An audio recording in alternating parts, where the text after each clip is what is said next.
The BRICS summit ended in South Africa.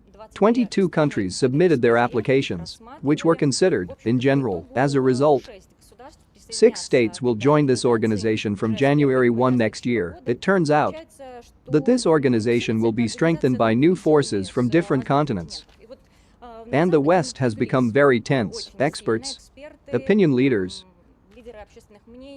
the media are coming out with such headlines that Western hegemony is finally ending. What do you think about it? I think that Western hegemony is not over yet. But this is a strong step in this direction. Alyona, it's not just a media. Other experts are also tense there. Their politicians of the highest level tensed up.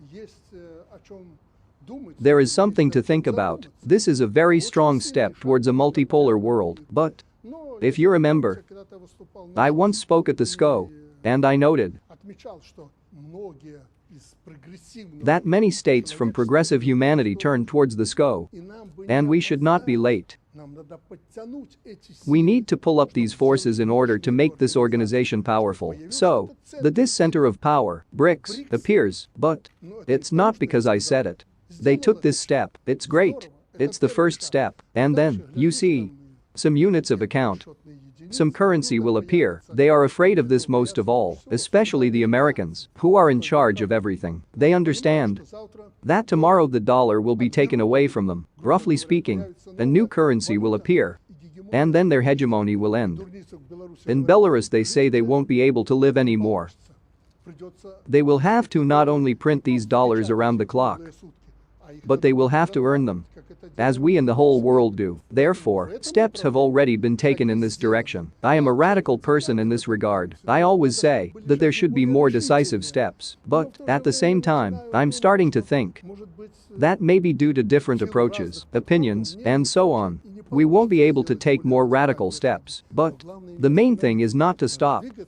We must move in this direction, and it's good that China and the Indians were not opposed. Although the Americans are courting them there, they have advanced in this direction. This is almost half of the world's population. No wonder Narendra Modi said that in the near future their economy will be number 1 in terms of its development. Yes, it will. It is already demonstrating high rates this year. It has already caught up with China, so I would like this alternative center to appear, so that multipolarity appears, for which we have been advocating for many years. Multipolarity. Some used to be afraid to talk about it.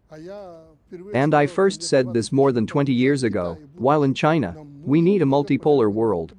Pick up the papers and take a look, and the world is moving towards this. Thank God, already on Monday, our Western neighbors are going to discuss and possibly make a decision on the complete closure of the borders with Belarus. How do you assess these steps taken by Poland, Lithuania and Latvia? Whom can it hurt more? And, in general, why do they escalate? I don't quite understand Lithuania and Latvia. Well, although, most likely you are right, that they are running ahead of the locomotive in this trend. If only they do not fall under it. Well, they want to show us they want to show off. Well, it will hurt them. And, if they want to close the borders, well, let them close. Anyway, we do not go to Lithuania and Latvia, and we don't work through them either. Who will they harm? They will only make things worse for themselves and their people. They are afraid that their people have gone to us. This is already 700,000 people during the visa-free period. They see how we live. We want to live in our own land. We don't need Polish, Lithuanian or Latvian lands. Well, they have a political psychosis today. This is on the eve of elections, especially in Poland. That is why they will escalate this situation. Well, if they close the borders, then let them. They will only make things worse for themselves. And so their people were already impoverished. I have already said that in winter they took firewood from us because they put a potbelly stove, but there is nothing to heat it with. And, for God's sake,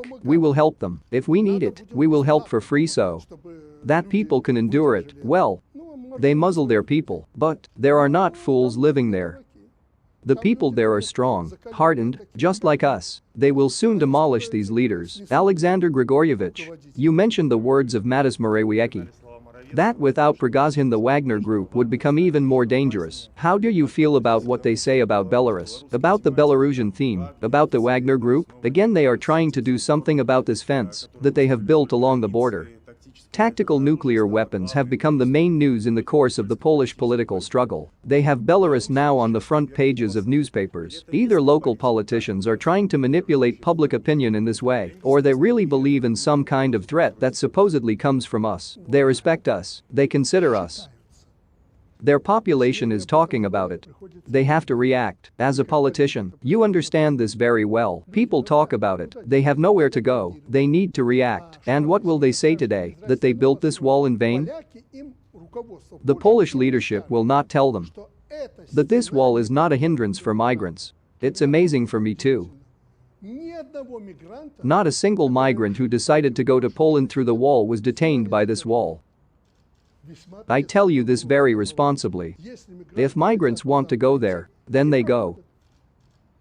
They throw out not only corpses here, but sometimes they throw living people here. And they try not to let them back. Listen, in a day they are already there again. They did not come to Belarus. And speaking of migrants, remind them that we did not create this wave. They refused to cooperate with us. They refused to build these centers for migrants, to finance it, and so on, and they imposed sanctions against us. I then tell them, are you crazy? You imposed sanctions against me, and I have to protect you from migrants? Well, catch them there yourself. Angela Merkel called them there at one time. They remember it. Well, there are other reasons as well. We are absolutely innocent that this wave of migrants has begun. It would be less through Belarus if there was no war in Ukraine. They entered Europe through Ukraine when there was no this war. For big money they entered Europe through Ukraine. Now they don't go there. Now this window remains. We do not take bribes from them. But we will not fight for Europe and tear our clothes. In connection with the policy they are pursuing, well, as for the Belarusian theme in Poland, the Poles must understand that there is only one reason. They need some external enemy. Belarus and Russia are the enemy. They need to explain to their people why they built this wall. They put it to a referendum, and they did not put the question of whether it is necessary to build or not to build, will they demolish it or not. Well, listen, I thought smart people were in power there, but they put such a question to a referendum. This is complete idiocy. Do they think Poles are idiots? The Poles immediately appreciated this act. Therefore, they need this topic today. Why do they need it? Because Belarus is on the lips of the Poles. Why did the Poles get in trouble there?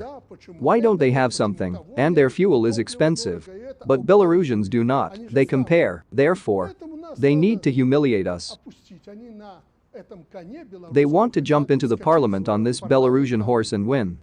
They won't be able to do it. We explain everything to the Poles. In the near future we will increase these conversations on the Polish topic. We will tell them the truth, and the Poles see everything themselves.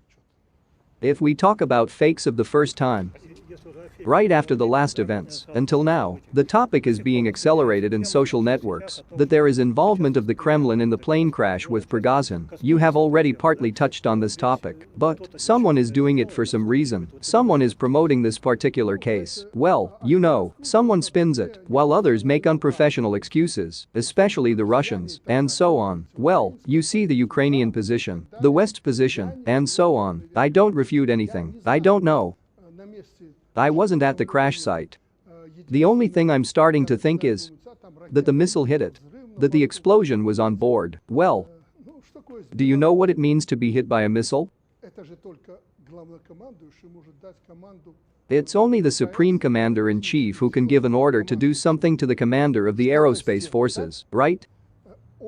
He will give a command to some specific military unit, and he will give the command to a specific military calculation. Do you realize how many people are involved in this? Well, what kind of idiot would do that? Although, I do not deny it. God knows.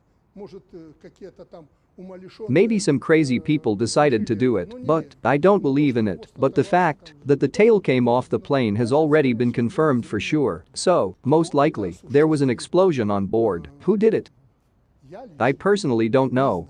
But I said that knowing Putin, how scrupulous he is, How careful and accurate he is. The fact that he will do this, I do not believe in it. Well, and then, for the head of such a state, this is madness. He is not crazy. I am far from making it white and fluffy. We have such a nasty job.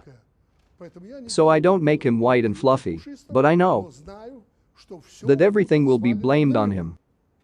Well, that's how it works. Basically, the West began to yell. Others began to sing along to it. That Putin is malicious, vindictive, and so on. You know, whatever happens, time will tell, time will pass. We will find out all this. It is impossible to hide it in modern times. But the fact that this happened is vile. For me it is unacceptable. Also from that point of view, you know that we are all men, there is a war going on, but what are the three pilots to blame for? What is the fault of the stewardess girl who was there? I don't understand it, and I don't accept it. This is what I know for sure today. This is unacceptable. Besides, why? Everything calmed down, everything was normal, he cooperated with the authorities. Yevgeny met with Putin. They discussed all the issues. He told them how he would act, what would happen tomorrow, the day after tomorrow, and so on. They left, realizing the situation. They met with me. I also put everything on the shelves for them. They wanted to stay in Belarus. Please, let's work out a system, legal agreements, and so on. They surrendered their weapons and ammunition. They put it all together and gave it away. They didn't even have guns. I tell them later, guys, well, you allow officers, commanders to have pistols. Anything can happen. No, they refused. They believe in Belarus. They put all the weapons in a heap. They didn't have heavy equipment. Therefore, everything that they agreed with Putin and me, we sacredly fulfilled.